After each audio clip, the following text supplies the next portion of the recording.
This is the Big Woods Bucks podcast. Come explore the big woods and timber in North America with your host, Maine master guide and deer tracking expert Hal Blood. Listen to Hal and co-hosts Lee Libby and Joe Cruzy as they unlock the secrets of big woods whitetails.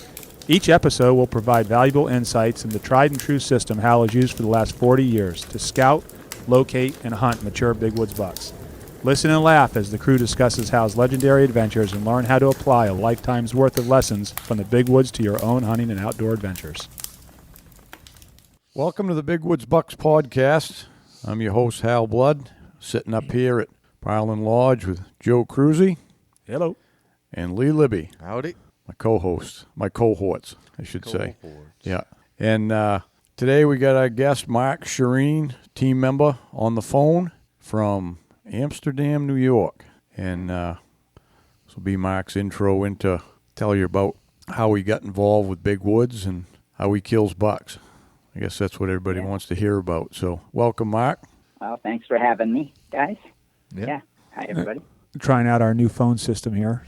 Yeah. Sounds pretty good. Yeah. We got a high-tech studio going on here. I had to show these guys how to hook it all up. Yeah. You sure did. I think this is the I end can that plugs imagine. in, he says. Yeah. So just tell us about how you met me and how we got started, and then you ended up being a team member and all that. It's quite a lot of history there, I guess. Goes back a few years. Oh, yeah. Well, I'm from New York, not from Maine. We won't hold that against you, though. And I've always been a tracker since I was a little kid, but what I call a farmland tracker or a closet tracker. It's the kind of thing where I grew up in tree stand country, but I was the kid that was always on the ground. And then I read the Benoit book, a couple of them. And I found out that there was this thing called tracking in the big woods, and that always intrigued me. And so I got older, and about when I was 36, I said, you know what, it's time for me to really learn from somebody. And I found it was very difficult to find somebody that could teach you, that was willing to take you into the woods and really teach you the finer points, especially up in the mountains. I found Hal on the internet, I think, if I remember right. There was a small article written about him, and I looked up his number and called. And that was, like I said, 2006. Deb, his wife, interviewed me. I guess I passed the interview, and then Hal gave me a call, and the rest is sort of history. I went up to Maine for a week. And in those days, Chris would carry a camera, so it was Chris, Hal, and I in the woods. We only got snow on the first day, and then it sort of melted off. It was the first week of the season, as I recall. It was early November, and I learned. And I learned to still hunt and put the pieces together. And I think, to be honest with you, it was probably the best way to learn. And because the tracking on the snow kind of came natural to me, because I did a lot of it when I was a kid anyway, and I'm a pretty good observer of what's around me. So that's how it happened. Then I didn't get up to Maine until this year, which I'll be talking about later. I didn't get back there, so I've basically spent all the last 11 years in the Adirondacks fine-tuning the process of learning how to track, really, by myself. And so that's the short of it. That's a summary. Nice. Yeah. And you killed a few bucks in that time in New York. Oh, yeah. One of the things that maybe I'm a little different than some of the team members because I still live in the southern zone of New York where it's all farm country. So I've kind of adapted a lot of what I've learned in the big woods to some of my old haunts here. And so I'll hunt a variety of ways, and I'll talk about that with the 3 bucks I shot this year. I shot them all with different disciplines and different guns. So it's allowed me to hunt in a lot of varied ways, but I think that the tracking and the still hunting up north in the Adirondacks really fine-tuned my hunting style and has allowed me to hunt anywhere. I shot a couple of really nice big bucks out in Montana with the bow, and I don't even like hunting with the bow, to be completely honest, but it's just the way things worked out.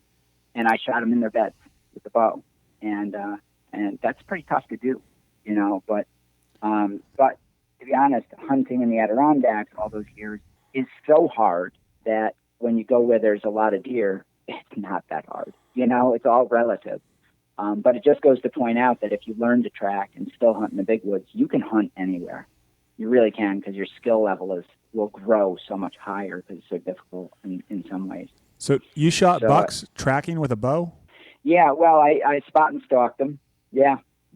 I mean, there was no snow at the time, so I had to glass and find them, and then I just went down they were bedded with a bunch of deer, and I had to basically, on the flat with no cover, crawl and manipulate the wind and get to within, 20 yards and stick them with an arrow while they slept. And all the guys out west said I couldn't do it. And they actually got up on a bench way up and looked at me with a spotting scope and watched me do it, and they were like, holy cow. That's pretty cool. Yeah, it was cool. And I actually hunted in a tree for 5 days before that, going crazy, sitting, and it was driving me nuts. And I finally, on the last day of both the times I went out, I said, please, let me get down and stalk one of these things. And they're a little reticent because they don't like people messing with the deer in the bedding area. But when I did it the first time, they wanted me to get a deer. It's good for the outfitter. And then the next year I did the same thing. So they called me Last Day Mark because I'd always shoot in the last 2 hours of the season out there. Nice. In Maine, too, I understand. Cool. What's that? I said in Maine, too, I understand. Yeah. You're shooting the last day. Yep. It's been, to be honest, the last 6 out of 8 bucks that I've shot were within the last 2 hours of every season, wherever I shot them. I don't know why that is. I don't know if I just get serious or, I don't know. Yeah. Huh. Yeah, at least that way you get the whole season in to hunt, right? Yeah. It's a perfect season. Yeah. And every time I come out of the woods, I'm the same weight I was when I boxed. Yeah. This year really kicked my butt. But, it was cool. Yeah. Huh. I hadn't seen the 230 since it's been a while till this hunting season. Hadn't seen the what? The 230s. Oh, the 230s. Oh, yeah. Yeah. Yeah. I just revisited it again after this hunting season. Yeah. That deep snow will do it to you. I picked up on one of the things you said, though, which I've always told people. Once you learn how to, hunt in the big woods and kill bucks there, not only is deer hunting easier anywhere, but any kind of hunting, really. Once you learn how to hunt in the big woods and the skill it takes, hunting elk, a mule deer, or anything else is quite a bit easier. Yeah, I certainly think so. I mean, I didn't get a deer in the Adirondacks. It took me 9 years to learn, to teach myself. And I had a lot of experience, a lot of missed shots, a lot of mistakes. And I tell people that 9 years, I shot, bucks tracking in other spots. I would go up in the Adirondacks for 2 weeks, and I would learn what I needed to learn, what the mountains had to teach me, what the deer had to teach me, what the snow had to teach me, and then I would usually miss or have a whole bunch of great experiences, but not have a buck on the pole. And it was really frustrating. And then they call it the blue line. The blue line is the line that outlines the Adirondack Park. And anytime I crossed out of that blue line, within 2 days, I'd shoot a nice buck. And I started to figure out that a lot of what I was struggling with, probably the majority of it, was mental, that I had somehow quietly told myself that I couldn't do it. And I didn't realize that for a number of years. As you're learning, sometimes you have certain hang-ups. And in my case, I was just too intense. I was just pushing actually too hard, and I would blow it. So I had to learn to calm down, and I had to learn that luck had a certain role in this, that I couldn't control everything. And that was the biggest lesson to me, I think, in tracking in the learning years. Yeah. Luck definitely has something to do with it. Yeah. Yeah. You got to create your own luck sometimes, but you got to. A lot of people think we just go out there any day and la-di-da, get on a track, kill a buck, but it doesn't happen that way. It's got a combination of the conditions and the weather that day, and sometimes it's just luck getting that track. Yeah. Yeah. I mean, No kidding. Some days it's lucky nobody cut you off. Yeah. Yeah. I hear that happens a lot over range. Like, Yeah, it happens too much. I seen them guys talking about it on Facebook there. Oh, really? My first reaction is if you don't try to find tracks on the road all the time, you won't have to worry about getting cut off. Yeah. Yeah. I think that's always just what you said is always a, you feel if the deer aren't moving, you feel like you can walk for forever before you cut a track, So you got to know you're in a good area, or do you get in the truck and drive and try to pick one up? And that's always because that's your first step, right? Yeah, finding the track. And finding the right track, But sometimes you start off on a track that you ain't that excited about, but all of a sudden you stumble across the one you are excited about. So just get on a track. Right. Get off the road and get on a track. Yeah. No, it's just the hunter density over there is a lot more too. It's not that far from Vermont, and those guys they like that area, and New Hampshire's right there, so we usually have some early snow. So yeah, just the hunter population's huge, but you can find places to get away, but you really got to go out. You got to get out there. In fact, the day I shot that buck, I just told my cameraman if it didn't work out today, we were headed for Jackman. So I'm out of here. There's way too many people. But it worked out. So you're going to come back to one of your old hot spots. Oh, yeah. I got a few kicking around. Yeah. Now you saved them for this next fall, right? That's right. Yeah. Yeah. So let's tell us some hunting stories from this year. Well, I got 3 bucks, which is probably my best season in, probably 25 years. And it was a strange start, in the early muzzleloader in the Adirondacks. It's so early in October that it's kind of a strange season because you don't have snow. You still have a lot of leaves on the trees, and you have enough leaves coming off the trees that it covers the sign, if there is any sign, and the bucks aren't moving. So it's literally a needle in a haystack proposition. You're going up there on an armed hike just to be out in the woods, really. You're not going to track. You might see a rub or two if you're lucky, and you're going to walk 5 to 10 miles. And that's if you bump into a buck, great. So one of the things that maybe I differ with some of the guys on the team this way too is sometimes I'll shoot a small buck, and I still get a thrill out of shooting a small one if I see it, if I'm still hunting. And I've coined a term for myself. I have days like that early season where whatever the mountain will give me, and I guess the mountain represents God or whatever to me, but whatever the mountain provides, I'm gonna shoot the first buck I see. I don't care if it's a spike, whatever it is, I'm gonna shoot it.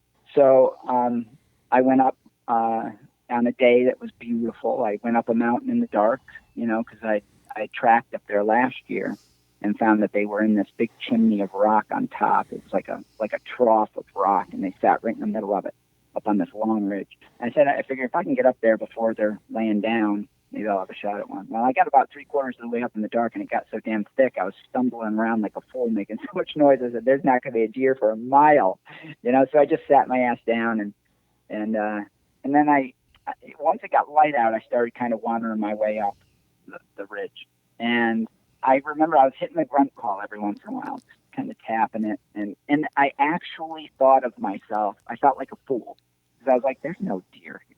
I'm like wandering around the woods with a grunt call, and if somebody was watching me, how ridiculous would I look right now? And just when I had that thought, I looked to behind me and I saw a white flash of a deer. So I hit the grunt call again, and when you know it, a spike came up, and I shot him at 9 yards. He was a naive buck, a young one, and so that kind of broke the ice for me, and I dragged that little buck off, and I had my wife's. She's going to kill me because she's going to listen to this. She doesn't know this yet, so I'm going to tell a story here. Whoa! So Hold on, Mark. No. Yeah. Save me from myself. But I had her Subaru, and she told me before I went up. She goes, "Take the truck." I said, "I want to save on gas. Don't worry, I'm not going to shoot a buck today. It's a needle in a haystack proposition here." And wouldn't you know it, I shot this buck. So I'm like, "Shoot, I gotta put this up on the roof." Well, I couldn't because I didn't realize it, but her roof is glass with an antenna right in the middle of it. So I had no way to get the buck up there. So I take the buck, I wrap it in her favorite New York Giants blanket, and I shove it in the back of the Subaru. I got blood all over the place.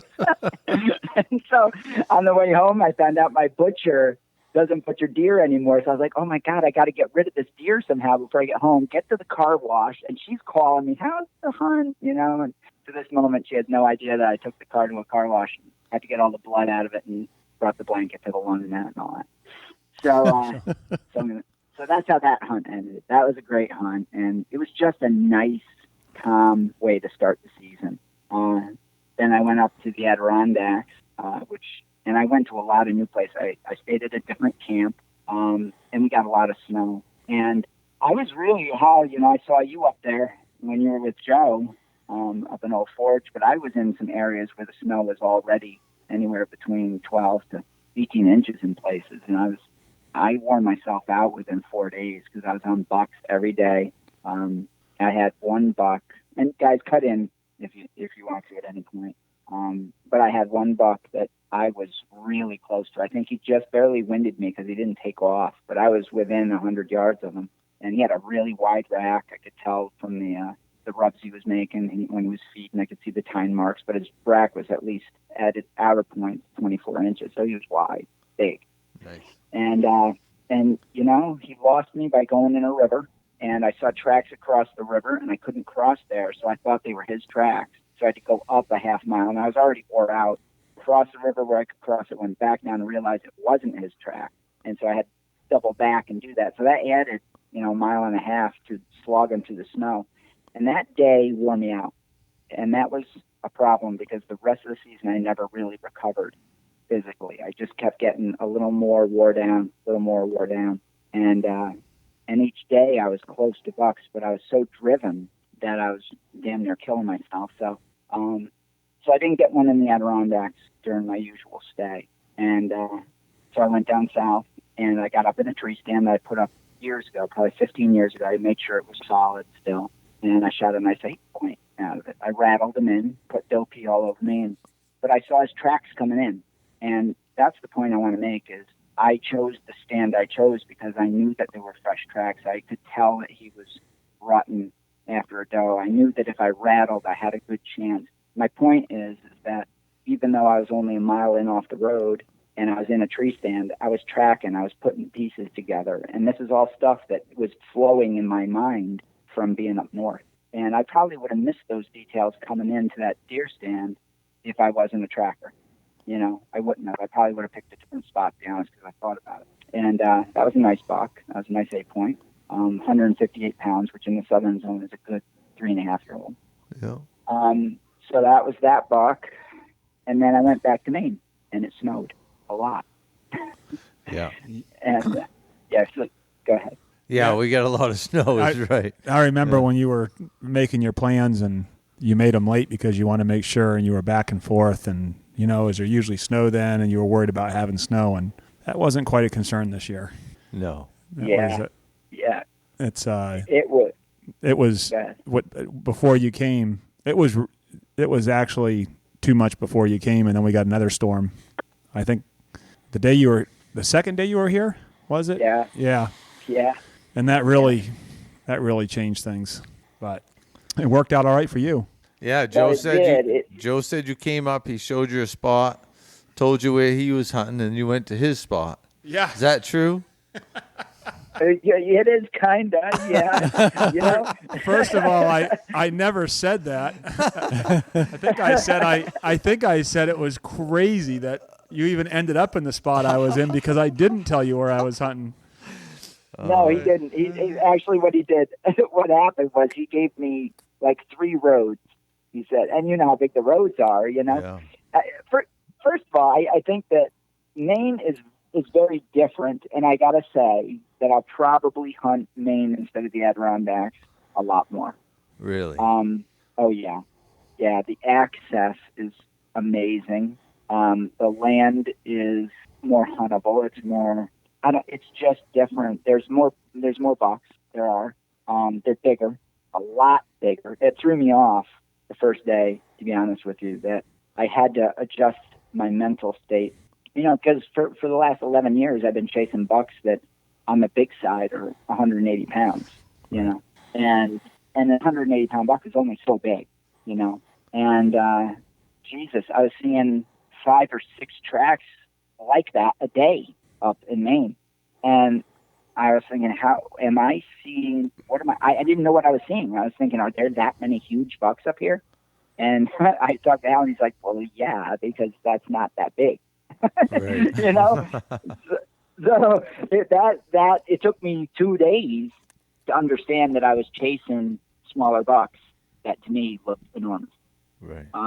And that was a learning thing. The other thing that I loved about it up there was the people. Everywhere I went, you don't get the liberal nonsense. I didn't get every store when I came in with my wools on, you know, you're not getting the stare down. You're asking, hey, how'd your hunt go? And that threw me off, because when you're in New York, it's 50%, you know, people pissed off that you're hunting, Right. you know. So, and just really nice people in Jackman. So that was awesome. And Parlin Lodge is awesome, you know, coming home and being able to take a nice hot shower in a real clean, nice place was great, because in the Adirondacks I didn't have that. I was showering in a cold bucket of water from the lake. Are we talking about the same Parlin Lodge? We're setting.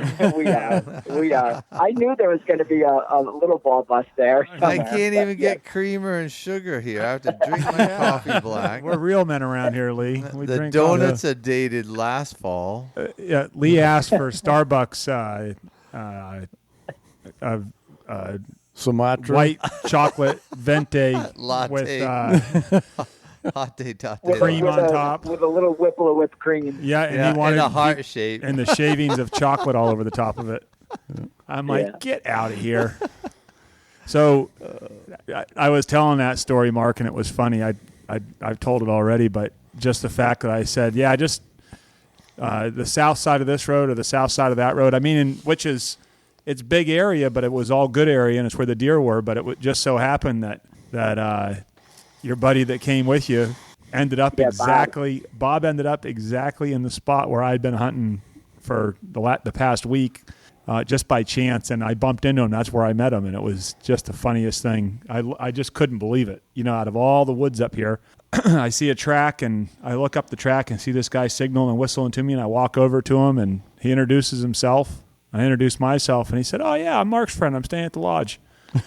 And I mean, it's just, I'd never literally ever bump into hunters in the woods. Yeah. Never. You know, people talk about tracks, people cutting them off and everything. I mean, I don't know if it's just good luck or what, but it's big woods up here. It's hard to find someone else usually. Oh, it really is. And I said, what are the odds with Hal? And Hal, your response was, there are no odds. I mean, it is crazy. And Bob bumped into Joe Donito and Feinberg in the woods one day. And we were staying right next to each other at the same lodge. So it's become sort of almost like a meme with Bob, you know, that he's going to bump into a hunter somewhere today. I was like, who'd you meet today, Bob? You know, I don't know. Bob? Yeah, what about Bob? And he's a hell of a slayer. I mean, we've hunted since we were 9 years old together. He's a good tracker, and he's got his own style that he's perfected, and he's shot a lot of big bucks, a lot more than I have. And he's just good at what he does. I call him the mountain troll. You know, he's this short, stumpy guy, but boy, he can blaze through the woods for sure. Yeah. The Maine's amazing. It was the access, the fact that you could drive the roads and get on a track. Not that I would do that, but the snow was so deep that there was no way I was going to just go in and try and cut a track. You know, because I was tired in 200 yards at points, and the going was so slow that I figured I'd never catch a track. So to be able to find one on a road was huge for us, you know. I think the main reason for that was they were traveling towards where they were going to yard up, so there was more of them crossing the roads. Because usually it's not like that. I mean, it's not. I mean, you can pick up tracks in the road, but so is you and everybody else during rifle season. You know, trying to look on the roads. Yeah. So it was. Yeah, I don't think. Yeah. It was just abnormal last fall because of all the snow. It concentrated the deer a little more, but it concentrated the hunters a little more too. Yeah. Yeah, that's for sure. Yeah. Well, you know, I hunted. It was good too, the way the snow worked. We were in search of less snow, and we went down to the Forks. I tracked a beautiful buck down there. There's a pretty cool story. So I track a buck down in this basically I was on the side of a ridge off the main road there from the Forks going up to that pond road. And that buck I got very close to him, but the snow was crunchy on top, which really wore you out. You know, you break through and then your leg would get caught coming out. And I said, Jesus, you know, I don't know how much more I can take of this. By this point, I was really lame, sore, and just wore out. But I got close to that buck. I don't know why he stuck around, because I was loud. I mean, it was loud. So he must have thought I was another deer. That's the only thing I can think. Or a moose, maybe. And he took off, and I tracked him right back, and he crossed right behind my truck on the road. And I saw where he crossed, and I looked, and I see that there's a guy working on the telephone pole right there by my truck. And I walk over, I said, "Do you see that buck?" And he stops me, he puts his hand out, he goes, "That was a huge buck." I said, "Well, how close am I?" You know, he goes, "You're pretty close. Keep on him," you know. But how often is it that you got a witness to your tracking job, right? Yeah, I hadn't heard that part of the story. That's pretty funny. That's cool. Yeah. Meanwhile, it was a doe that crossed, and the guy's just messing with you. Yeah, really. So that was pretty cool. So I'll tell you about my last hunt. Does that sound like a good place to go with this? Yeah. We've been waiting with bated breath here. Yeah. Hey, this is Hal, and I want to tell you something about the Woodman Arms. So Big Woods Bucks has become the sole distributor of the Woodman's Arms muzzleloader, and we took this on because I've been testing one, and Chris has for a year or two now, and I think it's probably, all right, as far as what I've ever shot for muzzleloaders, the best muzzleloader for deer hunting, especially in the big woods, that I've ever seen. And I've shot a lot of muzzleloaders over the years for past 25, 30 years now. But anyways, Mark Woodman makes them himself over in Fremont, New Hampshire, his own design. And it's really a whole different concept in a muzzleloader, because it's a brake action, but it's all internal hammer and mechanism in there. And so there's nothing to get, moisture or anything like that. But it's got, the features of it are really neat, and it's, if you hunt with a 7600 or a 7400 or some 42 or whatever, you're going to like the transition, because it's almost the same weight. It's actually a little lighter than a 7600 carbine, weighs about 5.5 pounds, without a scope. And it's got the crossbolt safety, just like your 7600. So it's kind of a natural transition. If you use that rifle with a crossbolt safety, it's a natural transition instead of most of the muzzle loaders have a hammer. We have it in 45 or 50 caliber. You can get it right-handed, left-handed, choice of different stocks, walnut, and different laminates. So anyways, really neat muzzleloader. I've tested it out to 300 yards, and it's really accurate right out to 300 yards. And it's just, any of you guys listening that Midwest hunters hunt around any of the fields, this is a gun, a muzzleloader that can reach right out there just like a rifle. So, but anyways, you can go on the Big Woods Bucks website, go on to the page for the muzzleloader, and we're doing it two ways on there. We have a Big Woods Bucks model, which will have the Big Woods logo engraved in the receiver, on the tang of the receiver, and it'll have a Big Woods logo in the fore end, and that'll be a walnut stock with peep sights. That's the way that muzzleloader will come. And then we also have it's kind of a neat thing we did. We're going to have what you call a build your own. And keep in mind, these are custom muzzleloaders with a match grade barrel, and but you can build your own to your specifications. You can pick your caliber, your stock color you want, right or left-handed. There's a bunch of choices in there for you, and you just build it right there on the website. Choose your options.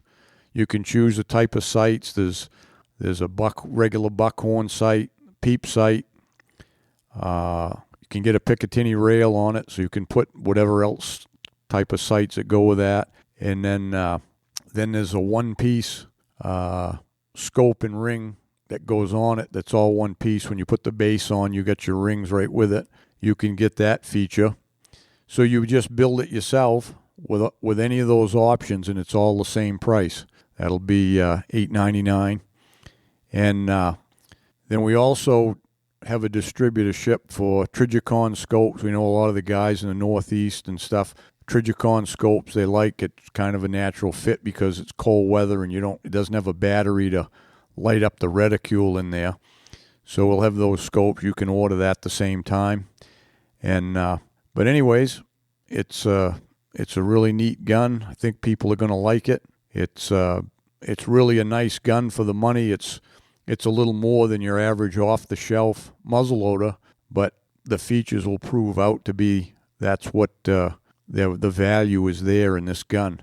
It's also interchangeable. You can, if you bought a 45 and you wanted a 50 caliber barrel, you can pop the barrel right on. You don't have to buy another whole gun. You can just interchange the barrels. So it's it's a really neat muzzleloader. Go on there and check it out. Build one up, and when you shoot your big buck with it, make sure to send us pictures. So, anyways, good hunting, and be safe. Okay, well, obviously it was muzzleloader season. I had the new Woodman Arms tracker series, but I did put a scope on it because it's got the Picatinny rail with the backup peep, so I can pop it off when I have a long shot. But put it on when I have a long shot, take it off when I don't. If I get into a sticky wicket. So it's just a great gun. So that's what I had with me. And Bob and I, it was the last day, obviously, and we were pretty, I wouldn't say, we were tired. We were just tired, and my drive at that point was pretty much gone. So I said to Bob, I said, let's find a track on the road, and we'll follow it together. You break trail first. Listen to this guy. Yeah. You break trail for me, yeah, and I'll shoot the deer. Well, what happened was he's stronger than I am, so he can plow through snow. But then I said, listen, when you get tired, then you go behind me, and we'll hop skip. You know what I mean, like geese. So let's back up. So you've got Bob the mountain troll breaking trail for you. That's a good hunting buddy exactly right there. Yeah, that's exactly right. Well, and then at points I would lead when his legs got tired, and we were able to catch up. And we got a really nice track, really distinctive. And it ended up that eventually, as we followed that track, more and more deer, and it became a migration trail down to a yard. And it's kind of funny because in the Adirondacks, it's kind of poo-pooed to go into a deer yard. It's just not cool. There's kind of a culture where you just don't hunt there. And because years past, they had the seasons go too long, and guys just went in and just basically raped the yard, all the bucks. And so they've adjusted seasons. So that turned the culture away from that. But so we got down and we got into the yard, and I said, Bob, you can stay on that track. I'm just going to hang back because, frankly, I was just tired. And so I'm just going to still hunt when we got into where there was deer really thick. And I still hunted, and I saw deer moving around. I saw some does. And then I said, you know what? I have an hour to get back to the truck. I don't know where Bob is. I'll meet him at the truck, but I'm gonna head up. And I basically quit. But to be honest, I quit. And then a little voice inside my head. I was 2 steps towards the truck, and a little voice inside my head. And this is how it happens every time with me. And this is where persistence plays. I said, there's no reason I can't hunt on the way back to the truck, so I'm going to go up that migration trail and hopefully shoot something coming down. It's kind of a tricky proposition because the truth is you're going to come face to face, and the deer is probably going to see you before you see it. But I said, why not? Why not? And I wasn't 5 steps on going back on our tracks when I see a doe come running down that migration trail with her tail up. And she broke off to my left going down the ridge. And she was running, So I got the gun off. Now I got the gun off safety. And I got, the Trijicon 1x4 on it. So I snap it down to 1 power. And now I got the gun. Now I'm ready. And now I see a big doe. And by the way, the does up there are enormous too. This thing was a tank. So she comes running through. And she breaks off. Now they didn't see me in the trail because I was standing perfectly still. They weren't breaking off to my left because of me. They were just trying to get away from whatever was behind them. And then a skipper comes along running, and they're all kind of in the same line. And then the buck came, and he was running, and then he broke off following them, and I just tracked it in the scope. And one of the things about those Trijicons is that illuminated triangle reticle just lights beautifully. And I just put it on the shoulder, touched it off, and he fell right there. Just dumped right in the snow, shot him right through the heart. Game over. Nice. And I said, huh? I said game over. Game over. Game over. It was awesome. Yeah, that was a nice buck, too. Nice rack. Yeah. Yeah, he was, and to me, that's the biggest buck I shot, not in body size, but in rack-wise. And, but he's close to the biggest buck I've shot, body size-wise. And, but he's only 165 pounds, and long deer, very long, but he was very skinny. And when I took him to Bishop's there to have him weighed, the guy goes, "Oh, this one will go 180, 175. I said, "I don't think so. There isn't a stitch of fat on this thing, And he said, "Wow, the spine is sticking out of it." And it was 165. He said probably at the beginning of the season would have been 190. I don't know. I don't have a feel for that. I just know that the frame on him was very big, but he was skinny. He was rutted out. So what kind of drag job did you have? A terrible one. No, it wasn't that bad. It was. It could have been much, much worse because I got very lucky in this respect. Bob went back. He met me, and he wanted to hunt that last hour. I said, "All right, well, you hunt up, you go up the migration trail like I just did, and then get to the truck, and then I'll text you." Well, then I realized after he left that this is probably the only time this has happened. I left my map in the truck, and because we're looking at the logging roads on the map, and I've never done that. And then I looked at my phone, and my battery was on 1%, and I was like, "Ooh, okay." Which way? I had to remember which way was the road, what direction did we come, and now I'm like, I got a deer. Bob can't get a hold of me. I don't have a map, and the only thing I got is a compass and this headlamp. So I better get going. And I got very lucky where I shot and was only, 200 yards from a snowmobile trail. And I remembered that I crossed it when I was coming up to get on the migration trail originally. And so the drag wasn't horrific, but with the snow being so deep, I kept breaking through the snowmobile track, And so I was basically, I call it, you ever do rows in the gym where you're just yanking? Oh, yeah. And so I was going backwards, just yanking them through the deep snow, and I did that and got them out to 201. Yeah, 201, I understand they drag really easy in deep snow. Yeah. Yeah. Yeah. It's my experience anyway. Yeah. Yeah. The more snow, the better. Yeah. So that's what persistence does. I think that's the point. So this season was just a good season for me. Yeah. Yeah, it sounds like it. Yeah. Get to see new area, shoot some nice bucks. Yeah. It was probably your last trip to Maine, ain't it? Well, it won't be my last. No way. That was it convinced me, I'll tell you. It was exciting. It really was to see deer that are that big. As a tracker, it gets your pulse quickened when you see that big stagger and the size of their feet. It throws you off a little bit. The other thing I noticed, this is interesting, is when those big bucks, the giant ones, start feeding in the Adirondacks, because food is in pockets. It's kind of, I call it segmented. It's not always like this, but just in general, a buck will go in, he'll feed really quick, and he'll feed almost invariably in one or two spots and then lay down pretty quick. It's very predictable. I'm not going to say it's a rule, but it's predictable. That wasn't the case in Maine that I saw. Now, I've only had little experience, but it threw me off a few times where a buck would feed, and then he'd feed again, and he'd feed again, and he would lay down a ton of sign before he laid down. Now, there was probably three or four bucks that I tracked that all did this. And I kept going into the death creep thinking, oh, he's going to lay down, and I'd waste an hour, and then I'd come to another spot where he fed, and then I'd waste another hour, and, I'd run out of time. I'd get close eventually, but I was really shocked at how much they fed. Now, I don't know if that was time of the year or what, but that was different than in the Adirondacks for sure. I would think probably the time of year had a lot to do with it. Just starting to get to that point where they know they got to eat to put on some more fat. Rut was winding down early on in their seeking phase there. It's a lot different than that. They're gonna they're gonna go for miles sometimes. Yeah, I've been on them before where they nip something here, nip something there, and go miles and miles and without laying down. They're just eating on the run.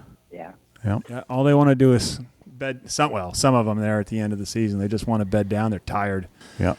they're tired and they want to go to sleep, and they got this guy behind them that keeps on pestering them. Yeah. Yeah. So, one of the things you write a lot about on the Big Wood site and stuff is you're not just beholden to one particular gun. I know you switch up different guns and stuff like that. Something I never did. I always felt you stick with, a gun that fits you and becomes an extension of your arm, and that's what you hunt with. But you don't do that, huh? No, I don't. I am part of that, but I don't recommend it for the guy that just shoots a box of shells a year. If you're that guy, I'm not saying you are, Hal, but I'm saying that if somebody's out there and they don't have a lot of range time, or they don't have a place to shoot or whatever, they're just not interested in it, then you should have just one gun, and become familiar with it. Hal usually only shoots one bullet. Yeah, I am that guy, Mark. I shot 2 bullets this year. I shot 2 bullets. Yeah.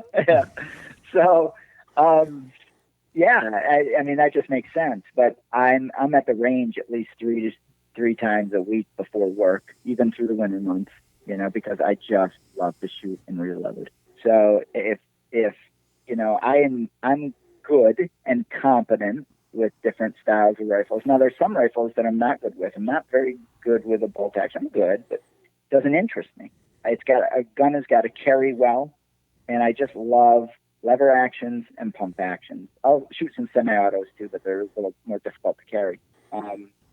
So I like to switch it up. It's part of the fun for me, and I'm good with both styles. And it's funny because all I have to do is remind myself in the morning, all right, what gun do I have? And kind of set it in my head. Okay, I got the pump action today, and then it's in my head. Then it's like no other rifle ever existed because I've shot it enough. I've shot them thousands of times. And I shot the one buck with my green machine out of a tree stand, and that's my 35 Whalen pump carbine. And then I shot the other 2 with 2 different muzzle loaders because I didn't have my Woodman Arms yet. And but I also carried peep-sighted 30-30, my trapper. I shot at a beautiful buck with my trapper and shot at him through a bunch of spruce with the 45-70. Missed, because I was shooting through 70 yards of spruce. I had peep-sighted guns, scoped guns, lever actions, pump. One day a Browning bar semi-auto with a scope on it, and muzzle loaders. Yep. I'm big on the different gun, not a bunch of guns, but I switch them up a little bit too, depending on the day and what I'm doing. But there is something to be said about. You made an interesting point there. You said when you get out of the truck, you mentally think about what you have, and because it is a difference. One of the guns I run is a semi-auto Browning, and the other one is my 7600. So you don't want to forget to pump when the time comes, which it's never happened. I'm really good at putting a lot of shells out. Unfortunately. Evidently, you guys got more brain power than me because I don't think about that. That's why I can only use one. Yeah. That's why. That's why the Woodman Arms, our new Big Woods muzzle loaders, are just right because now I don't have to switch around any. The safety's right in the same place. You switched up this year, didn't you, Lee? Didn't you used to run a semi-auto? Now you I did. I ran that 7400, the old meat stick I called it, and then Hal gave me one of the Big Woods Bucks limited edition guns, 7600, and I didn't carry it last year, and I kind of had a guilty conscience about it. And so this year I said I'm going to carry it. I'm going to kill something with it. So I did. It only took me 3 days, but... That's your new meat gun? That's a new meat stick. You wait till you see the video. First thing I do is I lay that gun right across that deer's chest and notch it with my Leatherman. You really? Oh, yeah. Every one I got, it's got notches down the buttstock. I weren't going to treat it no different. It don't look as good as when they gave it to me either. That's his limited edition 7600 Big Woods model. Yeah, gold inlaid, Hal's signature all over it. I'm walking through the woods with a piece of jewelry, treating it like a club. What number is yours? 62. Yeah. It's going to be worth more money now that you lugged it. Yeah, I got the knife. My knife was, 55? And I got that, and then when the guns came out, I was such an auto freak that I said, I'll never carry that pump gun. And so it was actually a damaged one, so they figured I ought to have it. So they said, hey, Liv, we got this number 62 over here. It's damaged, but you'll be all right with that one. So I said, all right, I'll take that one. So, but it works good. I've got a damage number 69. Yeah.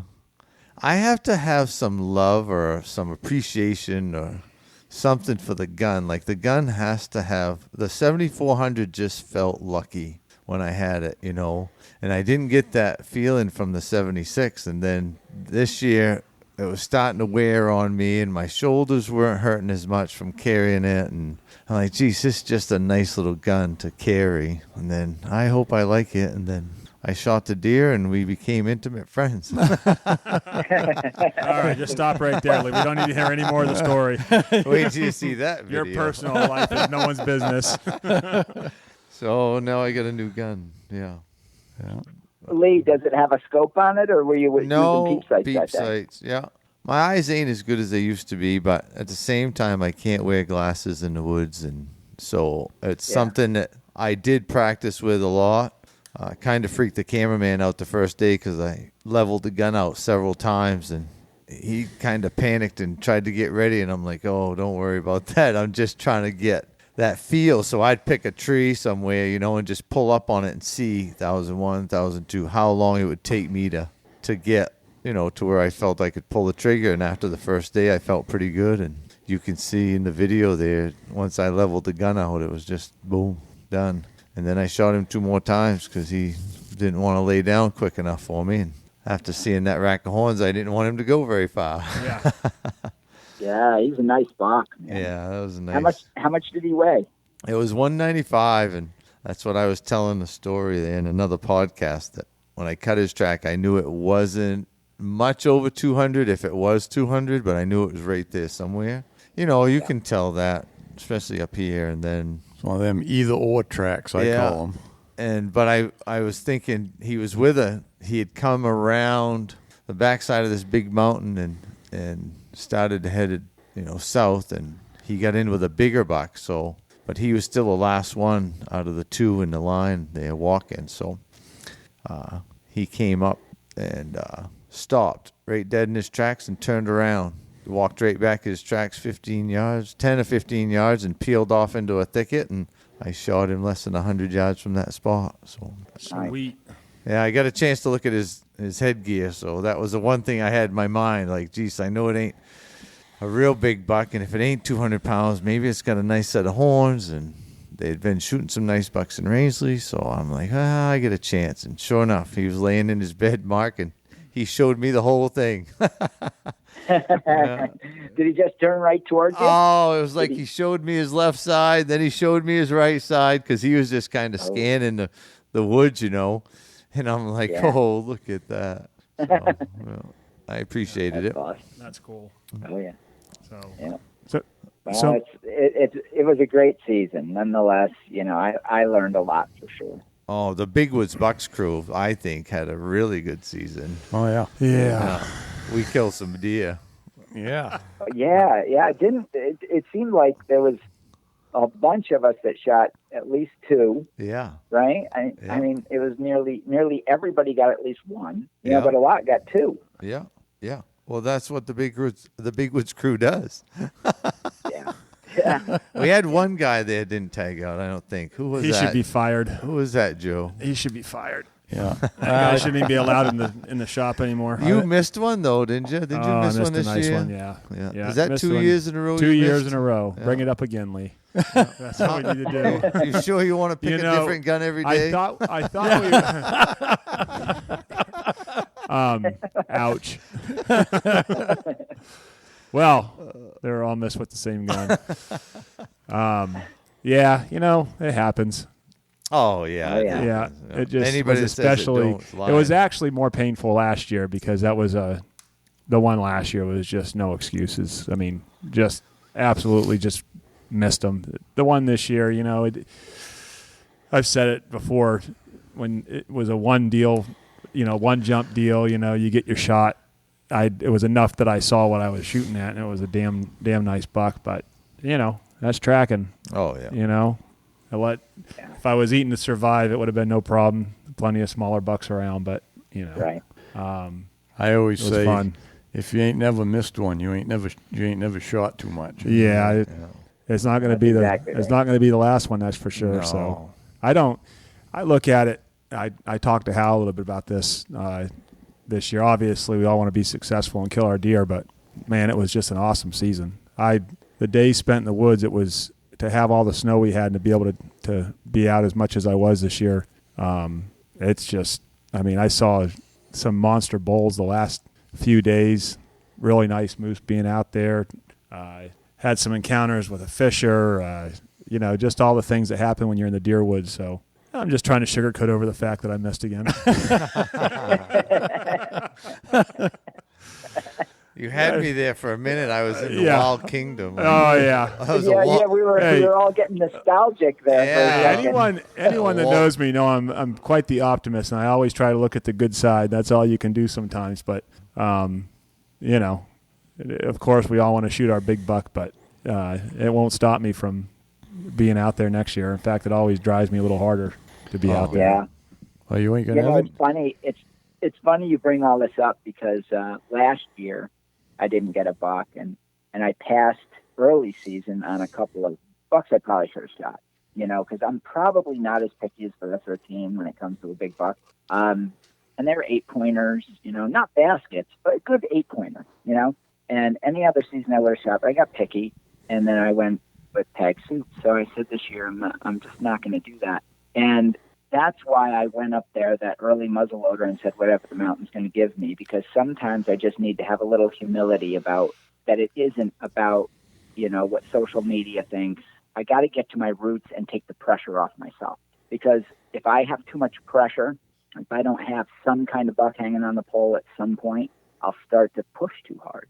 And we all have our thing, and with me, and it's been a problem my whole life. It's gotten me in a lot of trouble, and that is when I get stuck on something, I push harder. And sometimes that just doesn't work. Sometimes you got to just relax and think with your head a little more.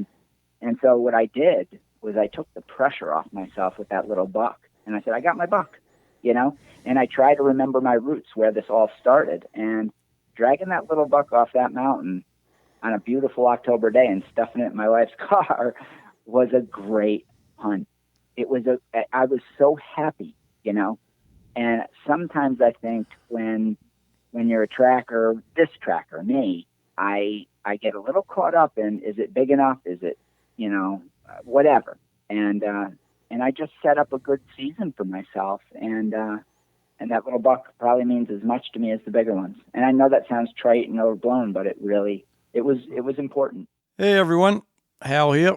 You want to join the hunting club as soon as you can, because that's where you're going to get all my information.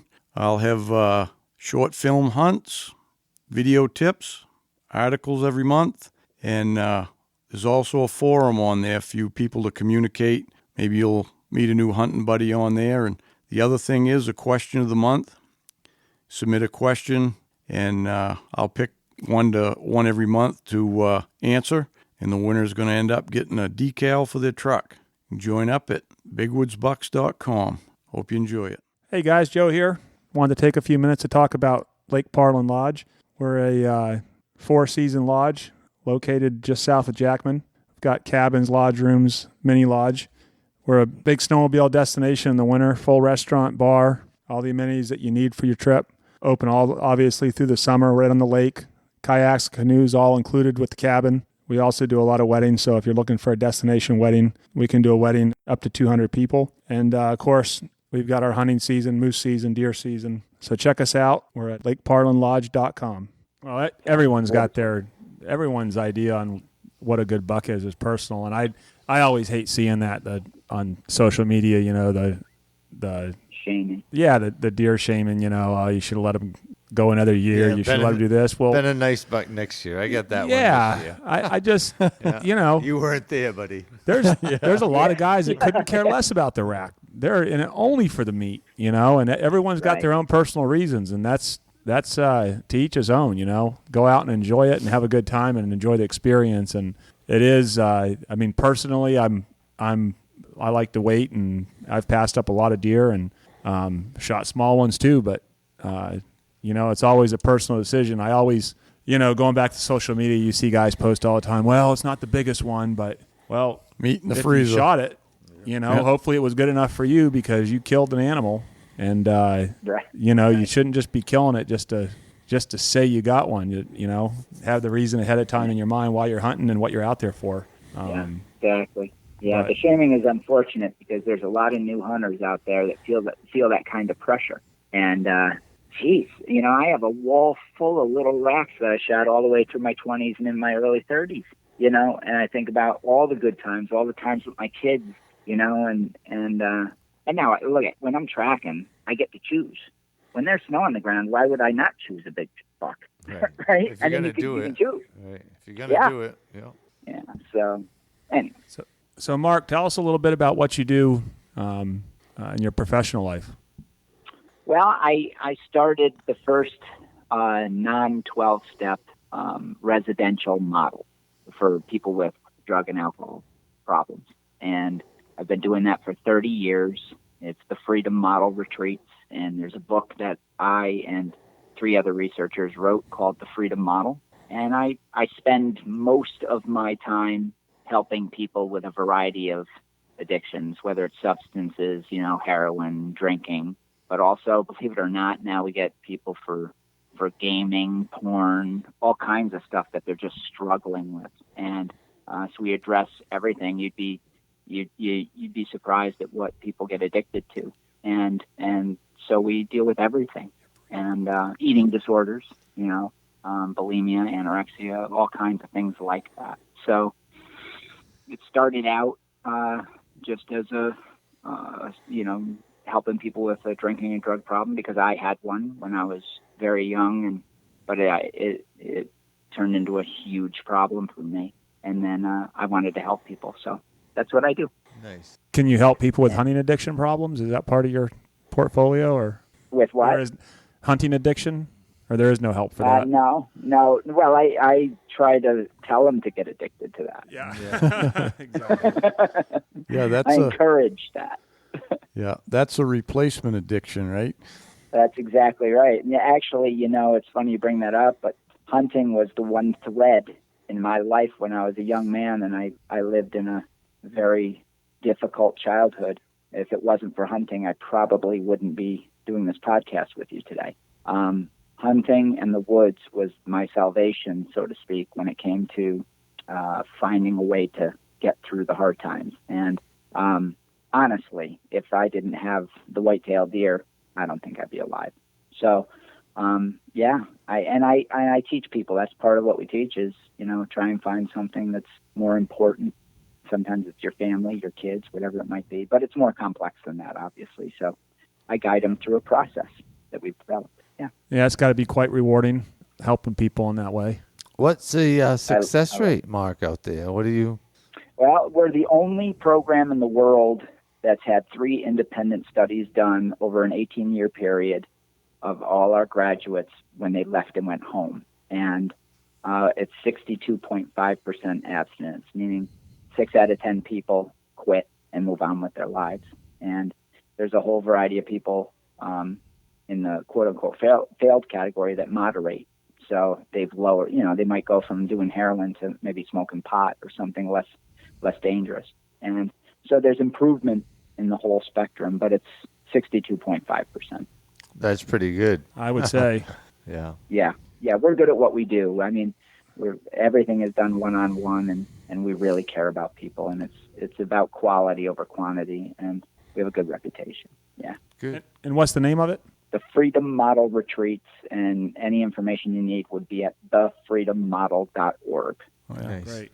Now, it sounds like this is something you hadn't told me before, but you're starting to get into people with gambling and other types of addictions. So it sounds like an addiction is really an addiction no matter what it is, right?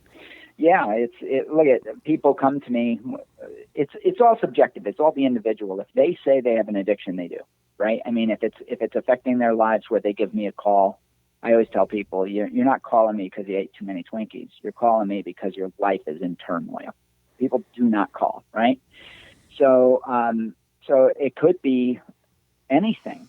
And most of it is substances, but the gambling, we're seeing more with people with porn. I know it's uncomfortable to talk about, but it's the truth. I get a lot of calls about that now because the internet is so widespread with younger people, and a lot more eating disorders, and we've been very good at helping people with those things, because the principles that we teach and the information and the research in our curriculum deals with just basically changing your preferences for what you like. And an addiction is just something that you really repetitiously like and become habituated to. Yep, I'm addicted to hunting. And it's so you see a lot of these ads on TV about addiction is a disease, but you don't buy into that, right? I never did personally, but yeah, it's not a disease. I'll just say it flat out. Factually speaking, it is absolutely unequivocally not a disease. So anybody that's selling that is doing that only so they can take your insurance payments and get paid. Has nothing to do with reality. Yeah. So how do you classify it then if it's not a disease? It's all in your head.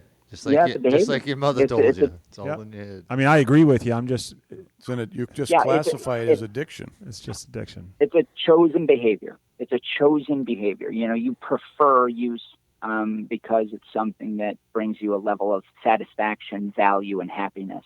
Now the consequences might be terrible, but when you're getting high or whatever it is you're participating in, it's because you enjoy it at some fundamental level. Then the question is, can we show you that there's a preference for something else that might be better? That's oversimplifying, but that gives it in a nutshell. Yep. Good. Yeah. So does that so what you do affords you quite a bit of hunting time in the fall? It didn't before, but after doing it for 30 years now, I have staff that's so seasoned and been with us for so long that it does. But I had a good almost 20 years, well, not 20 years, probably 15 years that I could barely hunt when I was building the company, because that's the nature of building something. Yeah. But the last bunch of years, yeah, I have good staff. Yeah. Yep. Good. Yeah. All right. Sounds good. Well, glad you're helping those people, Mark. That's a kind of a noble profession, I would say. And if anybody out there listening needs any help or knows somebody that does, reach out to Mark. And yeah, absolutely. The other part I want to bring up is, I guess it wasn't your first trip to Maine, but it was your first trip to Maine on a unguided solo hunt, and you came up here and scored. Yeah. That's pretty awesome. Yeah. That's right. First one. Oh, go ahead. It was great, but I can't say I wasn't completely unguided because you, Joe, and Hal, you helped me understand what I was looking at sometimes because things are a little different. So I'm thankful for the help. Yeah. Did you put a notch in that Woodman Arms, that Big Woods tracker model, like Lee did? Oh yeah. Yeah. Oh yeah. Well, I don't put a notch in it. I drilled out a little spot in the stock and put the spent primer. Oh, nice. Nice. Yeah. Yeah, that's what I do. Oh, cool. A little more classy than me, but long as they, that's not hard. As long as they can count them. When I'm dead and gone, I want them to pick up the gun and say, "Why is that all chewed up underneath up there?" Yeah. Buddy of mine from town's he uses a Savage 99 lever, and he's had it since he was a kid. It's the only gun he's ever used, 300 Savage. And he was showing me his gun. This was years ago, and the buttstock looked like a cribbage board. There was white pegs in it, and there was red, and there was blue, and there was black. All these colored pegs all through both sides of the stock. And I said, "What the heck is those for?" And they were all like he put the pegs in, then they were flush, smooth on flush there, just almost like in the row of a cribbage board. And he goes, "Well, them white ones are does, and them red ones are bucks, and them black ones are bears." And I said, "I really can't tell you what them blue ones are." I won't mention any names there either. Yeah. Well, time to wrap it up here. It's great having you on, Mark, and great having you on the team. Yeah. So I'm honored to be on the team. And thank you for having me. Yeah. All right. Good talking, Mark. All right. You take care, guys. Yep. Bye. All right. Bye. Well, that's wrapping up another episode here Hope you enjoyed listening as much as we did making this. Hey, thanks for tuning in. Till next time, good luck on the trail.